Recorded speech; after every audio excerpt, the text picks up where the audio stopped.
Two Cyborgs and a Microphone. Hello and welcome. My name is Tim Shank. And I'm Brian McAvoy. This is Two Cyborgs and a Microphone. What are you drinking tonight, Tim? Same old, same old. I'm drinking my gin and lemon juice and water. I'm still locked away in a Reno hotel, so I've got a bottle of Neurosonic to keep my juices going.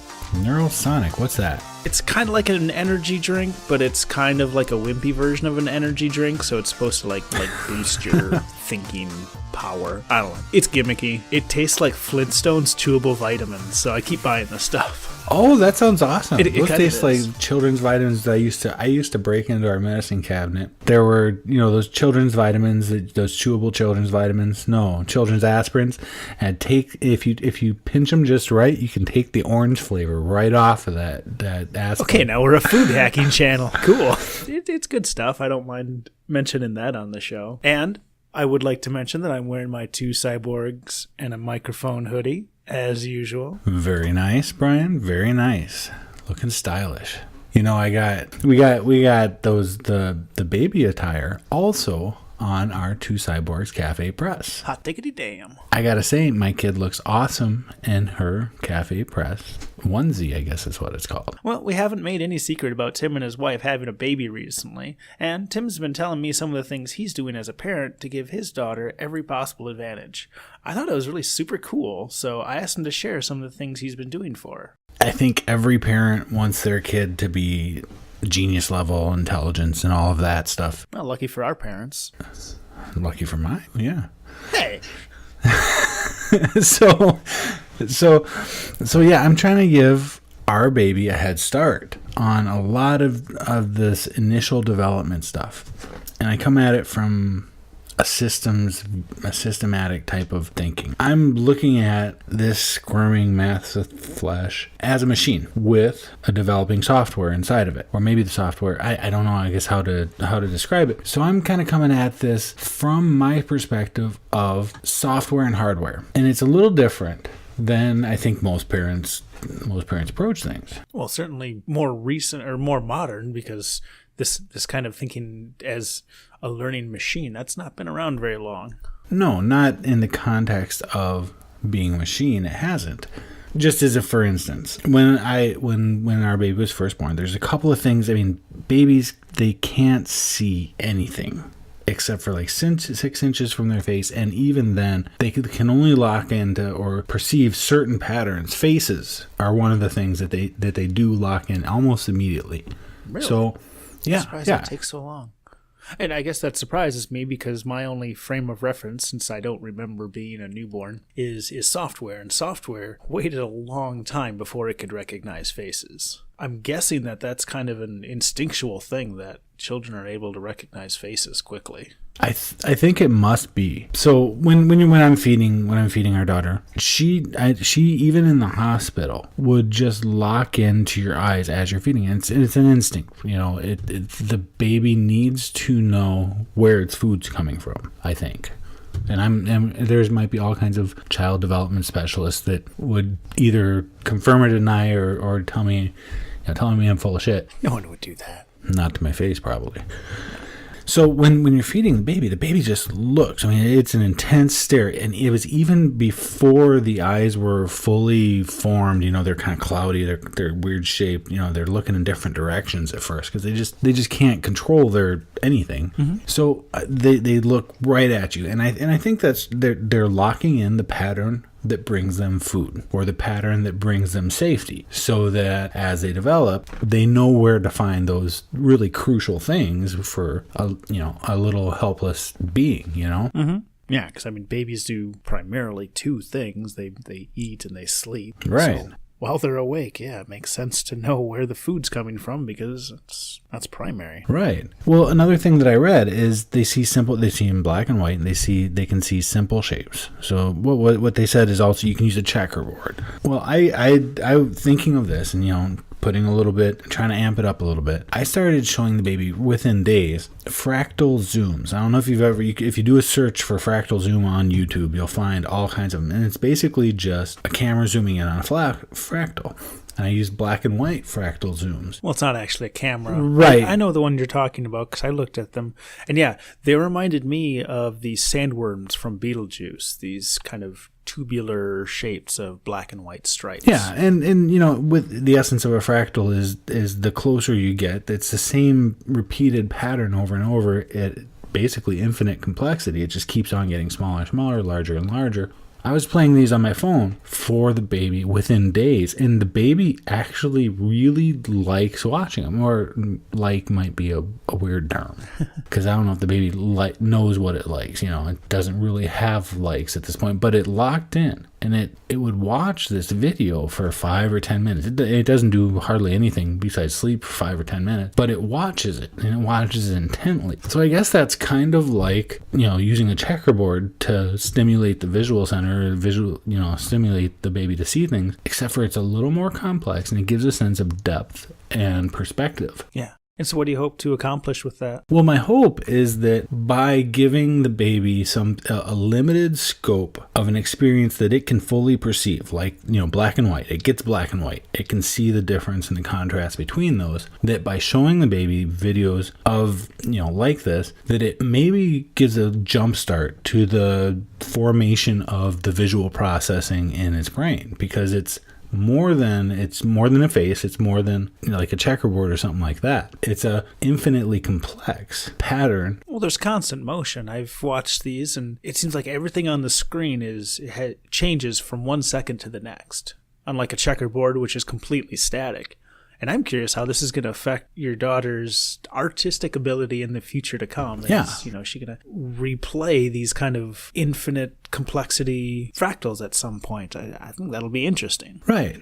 My main goal with doing this is to kind of give a jump start. If you think about what a baby actually perceives, it's chaos. I mean, it's this little machine, this little pattern recognition machine that is swimming in a world of inputs that are brand new. It doesn't really understand when things touch it that it's feeling. It doesn't really understand when it hears what that is. So it has all these kind of random inputs that are going on. Vision is so important that I think that by giving it these fractals, by letting, I'm going to quit saying I was trying to be anonymous or whatever, but whatever, by giving Quinn these fractals, she has a more complex yet simple enough for her eyes to see it pattern for her to train on, is I guess the word I'd use. Yeah. Oh, that makes sense. And I'm sure that some people, when they first heard you saying, oh yeah, you know, what I'm doing for my kid, they were expecting it to be like, oh yes, I'm injecting my baby with human growth serum and super soldier syrup. No. I mean, no, for myself, I'm into that stuff, but for Quinn, no, I'd never do something like that. That's crossing lines. Yeah. I think it's something this early in life. If I can give Quinn any advantage, I mean, just even something as simple as being able to see things maybe just weeks earlier than what she would have been able to do without these sorts of training exercises. Those weeks, it's really precious time to give that head start. Oh yeah, that's when our brains are the most plastic. Right. So I've been doing a couple other things. I don't think that Quinn understands her senses. That's the first thing that she has to develop besides her internal stuff. I mean, babies have to learn how to breathe and how to move and how to work their digestive system is a big thing. Well, that's not conscious. I think we're talking about the things that you can develop consciously, like we can consciously choose to look somewhere and process what's in our field of vision, whereas things like heart beating and digestion, that's taken care of. And I can't remember the name of the thought processes that fall under that category, but there's a word for it. Part of digestion. I mean, we choose whether to hold or release. Sure. So that's a big thing with kids. They don't with babies. We had a nurse that came and visited us, and she was talking about the sphincter. I don't want to get too nasty with all this stuff, but that's a complex set of muscles. Dude, you're talking to somebody whose initials are literally BM. Never occurred to me. That's because I usually write my initials as BMC. That way the first thing to jump into people's minds is Big Mac. Right. I mean, what the nurse said is that sphincter, learning to consciously open and close it, is a huge thing. So a baby, when it's processing, it can get all bound up because it just doesn't know how to release. So stuff like that. Another thing I'm trying to do the sense of touch, which is going to be a big thing, a big input for her cognitive processing machinery or software, is the sense of touch. And I don't think that she realizes when something touches her what that input is. So I am approaching her, and I'm doing it a lot of times with my face, actually, because she can see that. And that's one of the things she locks in on all the time. I see where you're going with this. I'm bringing my face very close, and I'm touching her nose to my nose. Sometimes I'm using my hand, and I kind of brush her cheek or touch her nose to show her that something external can approach her. And when it gets to a certain point, she gets a sense, there's an input that gets triggered. That sense of touch happens. I don't know how effective it is. I don't feel like this is as effective as the fractals on her vision. That was clear that she was interested in watching that. This, I don't know if it's as effective, but my thinking is that by giving her that limit scope, especially with my face, because I know she sees that, right. That's something she looks at. I mean, she's looking me right in the eyes every time, and she's choosing to do that. You can tell. Yeah, she's got that down pat. Right. That makes like the logical sense to use that as linking to another sense. Right.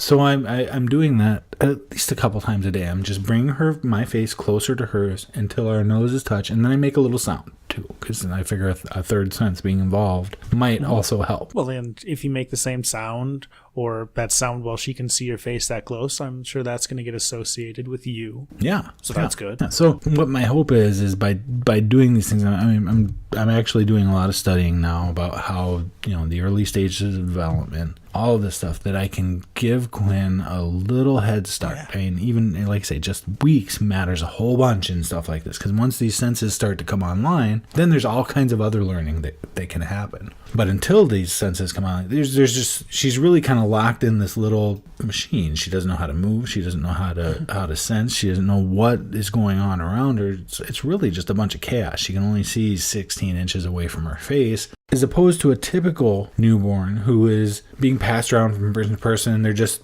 trying their best to let the baby experience things. I'm providing these little packets that I know that she can perceive, that I know that she has the ability to experience as training. And I hope that will give her that head start. Neat. We've talked about adding extra senses to adults before. I think we mentioned like the vest with the vibrating motors on the back that could be used to relay sound information to somebody with no sense of hearing. And that was really interesting to me. And I imagine that little slice of chaotic input, because when you first put it on, you have no idea what any of it means. It just feels like a really weak back massager. But to be able to sense those patterns, I imagine that would be just like that little slice of what a baby's chaos feels like. Yeah. And you've already got something to base it on. Yeah. And we have all this perspective, but when you're starting from where a baby starts, it's just totally different. It has to be complete, just bewildering chaos. I mean, light, you don't even know what light is. I mean, you and I see light, we understand. Yeah. That's a form of energy. We don't think about seeing light. We think about seeing the object that's reflecting that light or what's emitting right. And light. We hear a sound and we know what that is, but to an infant, to a newborn, this is all just new signal. Yeah. And without having some sort of, and without being grounded by having a little perspective on it or a little context around things, it's got to be just insane, really just hard to... Well, yeah, it'd be like trying to fill out a crossword puzzle where you don't actually have any clues. You're just expected to make word soup where it all makes sense. And you got to start just plugging things in and saying, okay, does the word epinephrine work in this spot? Okay, no, I'll try the next one. And you just keep going through until something finally clicks. Yeah. So I'm excited to see where this goes. I mean, this is an exciting thing for me. I didn't really expect to have a kid at this time. I have a 26-year-old, and now I have a newborn. Right. So there's a very drastic difference in who I was then and who I am now. 2.5 decades ago? Yeah. So I'm looking forward to seeing where this goes, and I have a very different mindset now. I mean, you know me. I'm convinced we're in a simulation. I'm pretty sure we're AI of some kind. without going too deeply into that, I'm kind of using that sort of mentality as I start to raise our child, and hopefully it'll empower her. It'll give her more capability. And when it comes down to adding senses, I'll be right on that. Right. I mean, right now it doesn't make any sense to even really think about that stuff. But my child may have some sort of buzzer attached to it to receive a different type of signal that her body's not capable of. I don't see anything wrong with that. I'm not going to implant. There's going to be no magnets in my baby. Oh, yeah, before you're fully formed, that wouldn't even make sense. Yeah, well, even in the future, there's going to be no magnets in my baby. There's stuff like that. That's a choice people need to make for themselves. But as far as the wearable stuff and all of that, I think that there's so many options right now that you and I we never had. And I think that... No, we did that. The technology wasn't there when we were kids. I think the kids nowadays are going to be very different creatures. I mean, I don't know if you know anybody who has a kid. They pick up on cell phones and mobile stuff insanely fast. I mean, I've seen toddlers and 3-year-olds that can navigate and type and get through mobile devices so much faster than I can. There's just no comparison. Absolutely. Well, it is the usual joke of how does grandma work her iPad? She calls the grandkids. Right. I don't know. We'll see where this all goes. It's a whole new thing for me, and I'm excited to see what happens here. Well, absolutely. That's going to be amazing. I hope we can get some updates. I hope we can get a lot of updates on how this is going and differences you notice, and if you think you've noticed some advantage to doing this. Yeah, I will definitely do something. I will definitely do some updates. Or you can just keep an eye out, and in about 16 years, she's going to be rocking this world, man. I'm telling you, she's going to have a whole different mindset coming from me. Yeah, well, she will be one of the few kids raised this way. I don't think a lot of parents right now are thinking about that. No, I don't think so.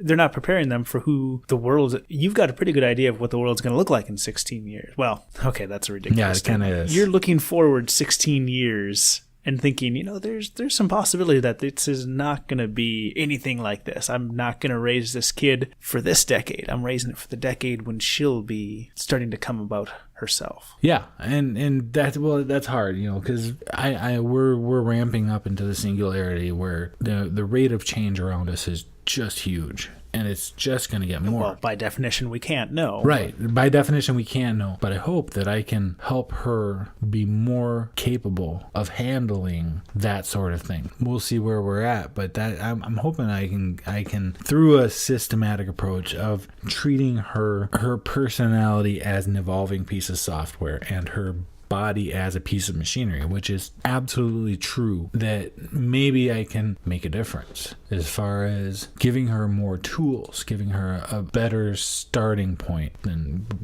I ever had. Or me, better than both of us. No, I don't want to sound like I'm totally emotionless or anything like that, because I know people just have a problem with that. I think emotions are totally useless nowadays. I'll just say that because you and I have been talking about that a little bit. Funny, my therapist doesn't say that. Yeah, that's because your therapist makes money on those emotions. But shit, anyway, that's true. Yeah, the more emotional a person is, the more a therapist is like, I'm gonna buy a new BMW. that feeling of rage smells like money. I don't think my therapist is worried about my rage. Well, whatever. I like I said to you, I don't feel like emotions really have a point. I think that's what separates us from the animal kingdom. But I do have emotions. I mean, we all do. Thank you for listening. We'd like to invite our listeners to email us at cyborgs@twocyborgs.com. You can shoot either of us an individual email. Try Tim at twocyborgs.com or try Brian at twocyborgs.com to reach me. We'd love to see you on twocyborgs.com. You can come check out our Cafe Press store and get your own hooded sweatshirt with the Two Cyborgs logo, or there's tumblers, there's coffee cups, there's baby onesies. So there's all sorts of things. This is Tim Shank, and Brian is wearing one of those hoodies right now. You've been listening to Two Cyborgs and a Microphone, brought to you by two cyborgs who probably have a microphone. Have we ever mentioned Patreon? Like ever? Just to be on the safe side. We do have a link to Patreon at twocyborgs.com. Help us fulfill our lifelong dreams of becoming professional cyborgs and having cyborg children. Like, follow, share, +1, and don't forget to subscribe on any of the popular podcast services, including Google Play Music, iTunes, and Stitcher. Help us move up the podcast ladder by subscribing and commenting. Comment on iTunes. And we're also on Twitter at 2cyborgs.